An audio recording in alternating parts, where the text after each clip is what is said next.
Ok. Bien, entonces hemos hablado en general de los enfoques administrativos, de las escuelas administrativas. Ahora me interesa que ustedes puedan tener presente los personajes que están detrás de estas propuestas teóricas que dieron origen a la administración como ciencia. Comentábamos que estas escuelas comenzaron a desarrollarse principalmente en Estados Unidos, Francia, Alemania, Inglaterra. Estos países a inicios de 1900 y 1930, primero estamos ubicándonos antes de la Guerra Mundial, ¿no? Donde la preocupación era justamente el desarrollo de la economía, las empresas, los nuevos modelos de producción al amparo de la tecnología que se estaba desarrollando. Entonces, como hemos reiterado, Taylor era un ingeniero, también de profesión economista, de nacionalidad norteamericano, que ideó la organización científica y que venía de una familia acomodada. Y él justamente dejó esta forma de vida, de contexto familiar, y entró a trabajar como obrero en una empresa industrial siderúrgica en Filadelfia. Entonces, él venía de una clase económica solvente, pero justamente decidió entrar a trabajar como obrero. Por esta formación que él tenía del derecho, de la ingeniería, de la economía, es que le dio esa capacidad para ubicarse dentro de la organización como responsable de todo un equipo, y pudo observar el trabajo de los obreros, y allí comenzó el desarrollo de su investigación. ¿Por qué me interesa que ustedes también se detengan un momento a mirar quiénes son estas personas que dieron origen a esta teoría administrativa? Me interesa porque a veces nosotros, cuando comenzamos los trabajos de investigación, pensamos que son proyectos inalcanzables, que son proyectos muy complejos. Sin embargo, lo primero que nosotros tenemos que identificar es, en este personaje de la historia de la administración, es su compromiso. Él quería saber cómo era el trabajo obrero. Si él quería saber cómo era el trabajo obrero, se incorpora a ese mundo del cual sabía, pero no conocía. Y eso nos pasa a veces, ¿no? Buscamos trabajos de investigación, pero no nos acercamos al conocimiento real de lo que queremos investigar. Queremos trabajar con niños, pero no nos gustan los niños.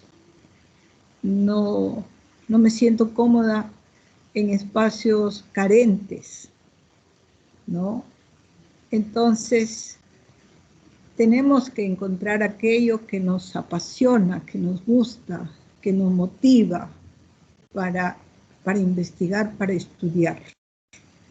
Esto es lo que vamos a encontrar acá, con estas vidas de científicos, de psicólogos, de economistas, de ingenieros, que se sintieron motivados por la pregunta: ¿qué pasa en esta realidad?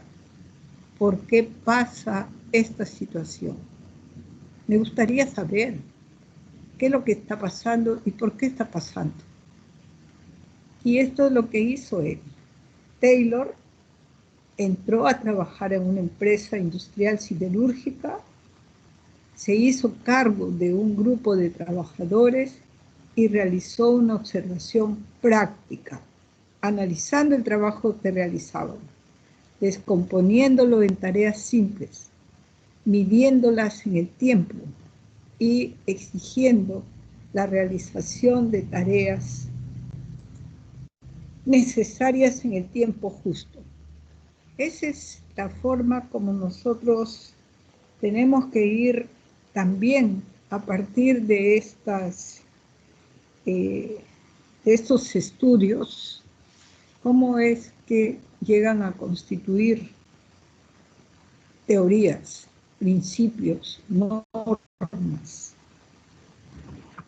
Taylor entonces realiza este análisis y justamente puede decir, porque ahora como parte de esa organización de trabajo, él puede decir cómo se podría mejorar para tener una productividad. Y él también hizo posible pasar de su formación de abogado a una formación de ingeniero, porque se dio cuenta que necesitaba otro tipo de conocimientos. Y allí nos dice, ¿no? Taylor se hizo ingeniero asistiendo a cursos nocturnos. Y justamente lo que quería ahora era poner en práctica esos descubrimientos, en práctica esos métodos. Y comenzó también a escribir, ¿no? Cómo era esta organización científica del trabajo. Como lo hemos señalado en la primera presentación, él es el que generó los principios administrativos en el año 1911. Estamos en el 2021 y todavía mantienen su vigencia. La organización científica del trabajo o Taylorismo, que hoy ya no es solamente hablar de quién fue el que desarrolló este enfoque de administración, sino que ya se reconoce a esta forma de trabajo como Taylorismo, ¿ya? De su propio apellido, ¿no? Y se utiliza en Estados Unidos, en las empresas industriales y sobre todo en aquellas empresas de trabajo rutinarios, donde los procesos de trabajo tienen secuencias que son de manera mecánica y repetitiva. Después vamos a encontrar a Fayol. También hemos dicho que son estos primeros estudiosos, economistas, ingenieros. Es un ingeniero que nació a finales del siglo XIX en Estambul, y lo que él hizo es aportar al desarrollo de la teoría clásica de la administración con el enfoque administrativo. El primero ha sido el enfoque científico de la administración y ahora entramos al enfoque administrativo. Este investigador también era de una familia no de obreros, no de trabajadores, pero sí justamente el impacto de la revolución industrial afectó esa forma de vida que ellos tenían, ¿no? Por lo tanto, graduado como ingeniero civil de minas, cuando tenía 19 años, según refieren sus biógrafos, empezó a trabajar en el sector de la minería y la metalurgia, y tuvo un ascenso rápido dentro de la empresa, ocupando diversas posiciones de dirección. Y tuvo éxito en la gestión administrativa. Como director de la empresa, se dedicó a escribir sobre esos hallazgos que podía rescatar del trabajo que se realizaba. Por ejemplo, fue el primero en señalar cuáles son las dimensiones, los pasos del proceso administrativo, ¿no? Él es el que habló de que efectivamente hay una parte de organización, de dirección, de coordinación y de control que garantiza el éxito de las organizaciones, que garantiza el logro de los objetivos planteados, ¿no? En este sentido, entonces, Henry Fayol fue un estudioso del trabajo organizativo, el trabajo que ya venía siendo realizado. Por eso es que él plantea un proceso administrativo evidente en toda organización y que es el que garantiza los resultados esperados. ¿Okay? Luego encontramos a Weber. Weber era un sociólogo alemán.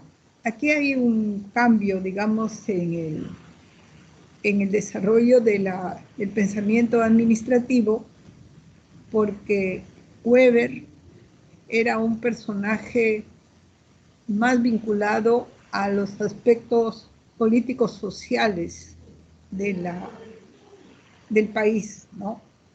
Estando en Alemania, obviamente que su principal referente de la organización del trabajo per se, del efecto, de las formas de trabajo, tenían justamente de Carlos Marx. Y por lo tanto él insistía en que en realidad lo que se tenía que dar era una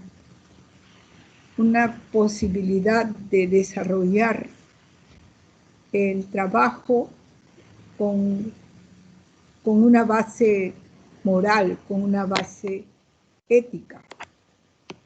Y por lo tanto, si los trabajadores se les da la oportunidad de asumir este tipo de responsabilidades, el desarrollo de ya no solamente de las empresas, sino de la sociedad estaría garantizado.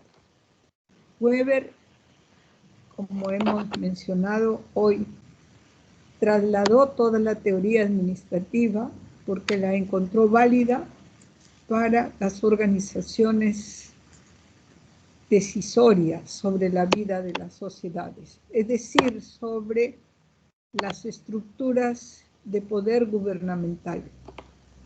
Y con esa mirada de la administración es que él propone su teoría de la burocracia, ¿no? Como hemos señalado ayer, Bureau, escritorio, Kratos, gobierno. Es el gobierno de los escritorios, es decir, de los papeles.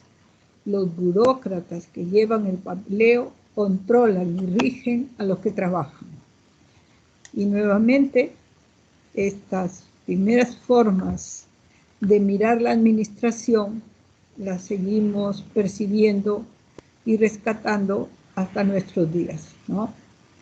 Entonces, Weber es considerado el padre de la sociología también, ¿no? Entonces, pasamos de cientistas, ingenieros, economistas, a cientistas sociales, ¿no? Como Max Weber. Owen, que les dije ayer que lo tuviéramos presente, Owen es un personaje de la historia de la administración que se destaca por su gran sensibilidad a las condiciones de trabajo. Es un socialista, como dice su biografía, es un socialista utópico, es un socialista de ideales, es un socialista que cree en la bondad. Dirigió una fábrica en New Larnach, en Escocia, y fue el primero en establecer la jornada de trabajo de 10 horas y media. Además, empresas, dice, que tenían jornadas de trabajo de 13 y 14 horas. Mejoró las condiciones de vida y de trabajo de los obreros. Les decía que él fue el primero, junto a su esposa, de instaurar el espacio de restaurar la energía. Las condiciones de vida y de trabajo las que él estaba mejorando. Como hemos señalado también, estos trabajadores eran trabajadores del campo, que se trasladaban con sus familias a las zonas más cercanas a estas empresas, y por lo tanto, él también miró esa condición de la familia y fundó una escuela modelo para los hijos de los obreros.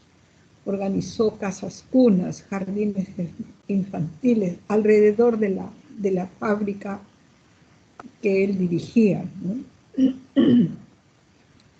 Son ideas filantrópicas las que condujeron su desarrollo de la administración. Y por lo tanto, él trató de instaurar estas ideas también en Norteamérica, donde fue un segundo lugar de su estancia. Sin embargo, él no tuvo allí ningún éxito y regresó a Gran Bretaña para seguir apoyando el movimiento obrero sindical y el cooperativismo. O sea, como les decía, muchas de las condiciones en las cuales el desarrollo del pensamiento administrativo se da es también condicionado por lo que se está viviendo en toda la sociedad, ¿no? En este caso, nosotros estamos a través de esta lectura de la biografía de Owen, que en Europa lo que se estaba desarrollando con gran fuerza era el movimiento obrero, el movimiento cooperativista. Y por lo tanto, él regresa para seguir impulsando este tipo de movimientos y contribuir con su manera de vivir el socialismo, ¿no? Él hace mucho por la formación de los obreros, hace mucho por las condiciones de vida de los trabajadores. Su concepción social justamente nos llevan a definir al hombre como producto de las circunstancias. El hombre es lo que sus circunstancias son. Y que justamente si uno le da las condiciones adecuadas para tener un desarrollo positivo, estas personas pueden mejorar sus condiciones de vida. Y por eso insistía en estas propuestas, como le llaman, de socialismo utópico. Pero fue un luchador social en el sentido de buscar la mejora de las condiciones de trabajo y de vida de aquellos que estaban destinados a poner su fuerza de trabajo para mejorar las condiciones de vida, ¿no? Ha sido reconocido como uno de los defensores de la clase obrera. Giorgio Elton Mayo. Elton Mayo es un psicólogo austriaco, ¿no? Este es un psicólogo que tenía ya un reconocimiento muy, muy alto, porque siempre trataba de hacer volver la mirada al trabajador. Es decir, que el trabajador de una empresa, de una organización, no era una pieza de la maquinaria productiva. El trabajador de una organización, de una empresa, es sobre todo un hombre, una persona, y por lo tanto debería mirársele de otra manera. Debería dársele la posibilidad de ser autónomo en el trabajo, de ser capaz de decidir sobre cómo hacer el trabajo.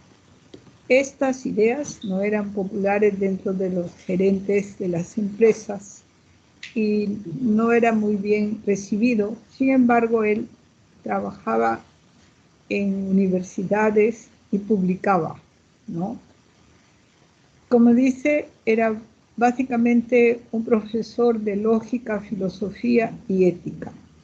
Y comenzó a realizar investigaciones en la industria orientadas a ver de qué manera estas condiciones de trabajo de las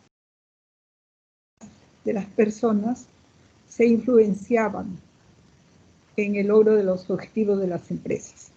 Estudió el tiempo de descanso, estudió también de qué manera la forma del trato de los superiores a los trabajadores podían tener un efecto en la productividad.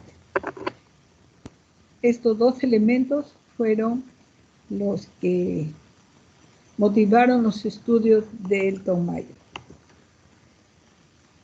Fue un estudioso destacado, como nos dicen en su biografía, profesor universitario, y trabajó en una serie de investigaciones relacionadas al trabajo con las empresas.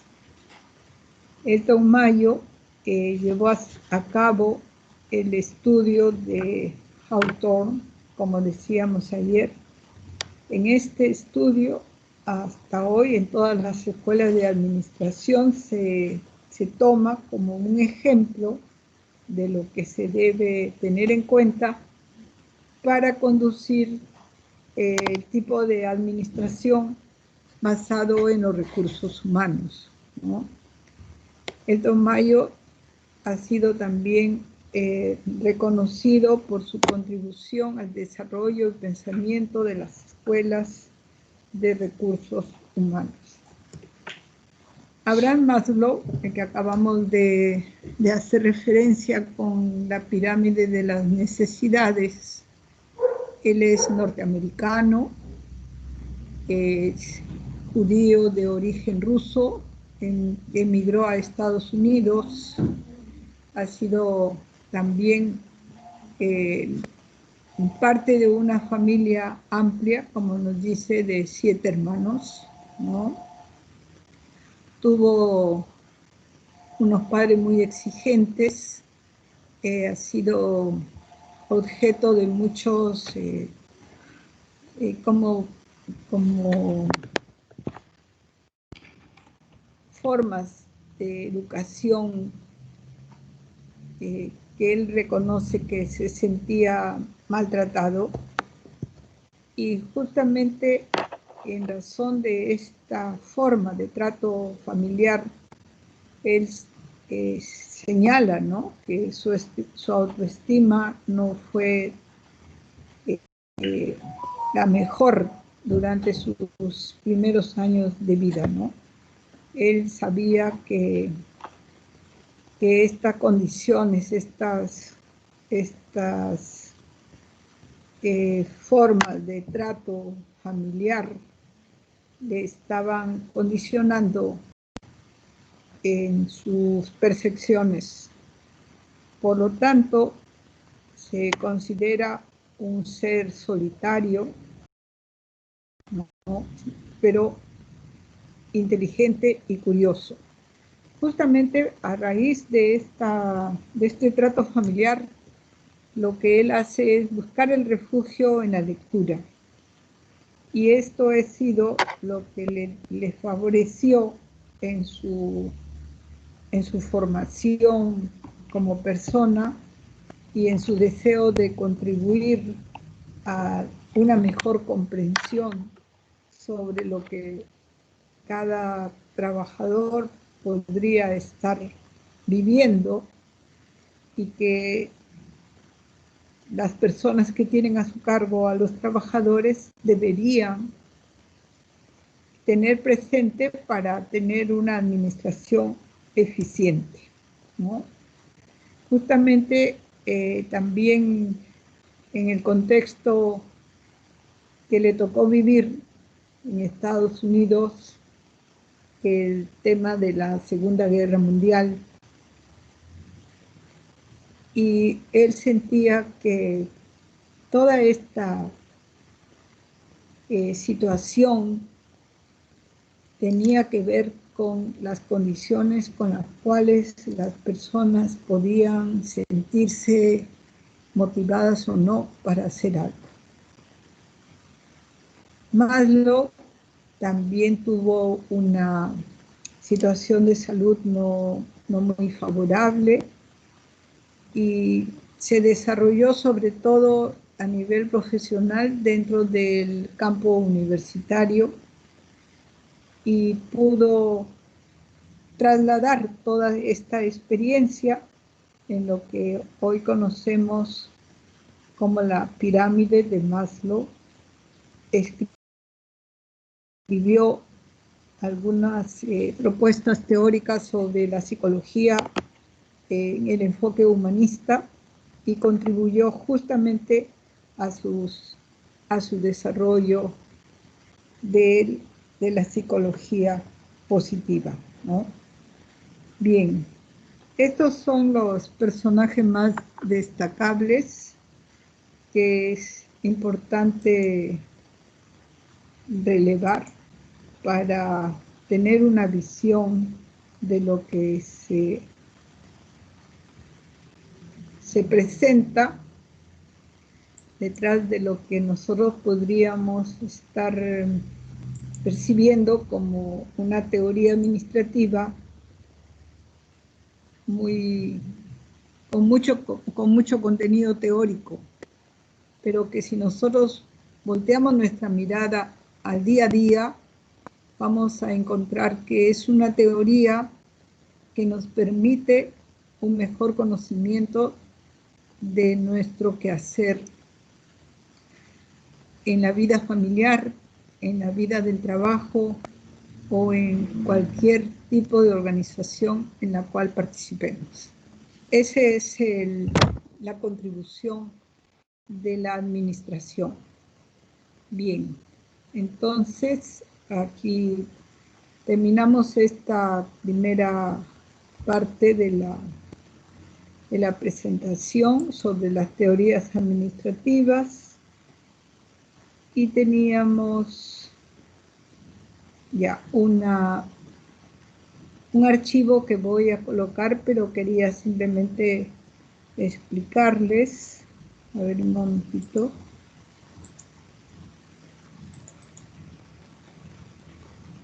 Equipo esto.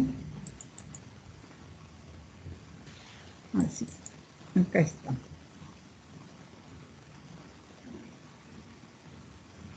Como todos sabemos, ¿no? Aprendemos mejor cuando podemos escuchar y ver, ¿no es cierto? Eso es lo que nos recomiendan para el aprendizaje.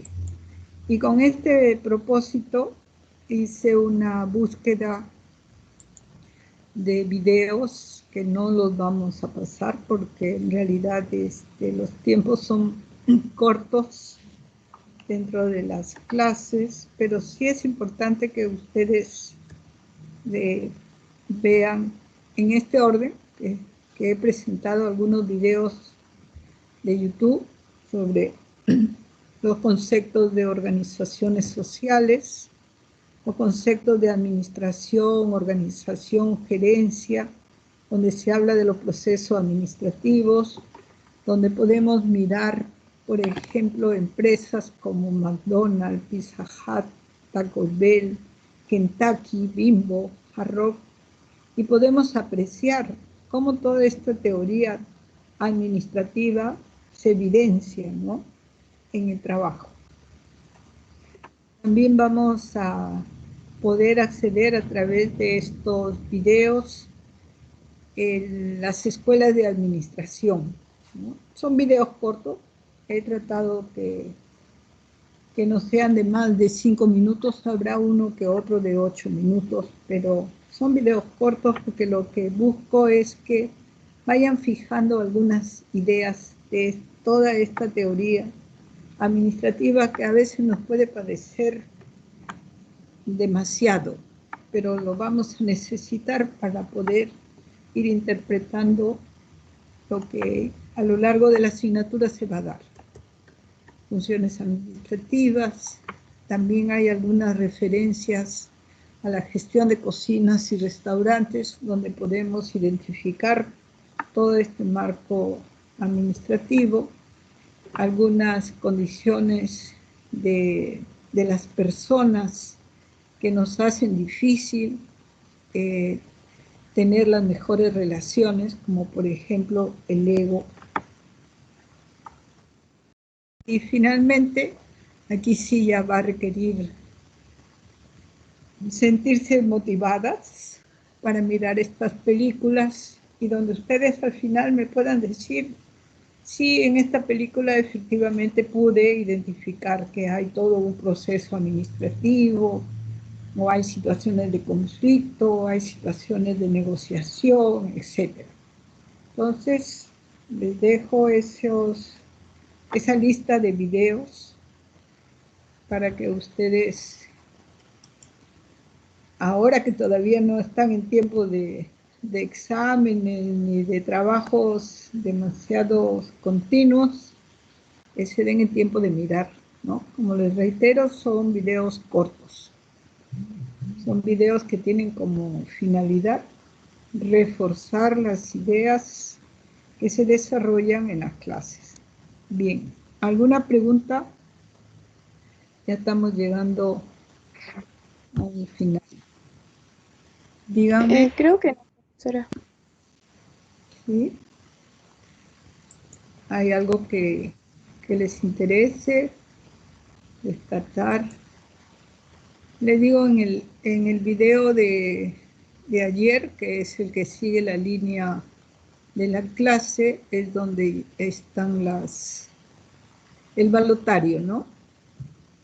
Ahí están las preguntas con las cuales ustedes pueden guiar su revisión para que en el momento del examen sea un examen amigable, ¿no?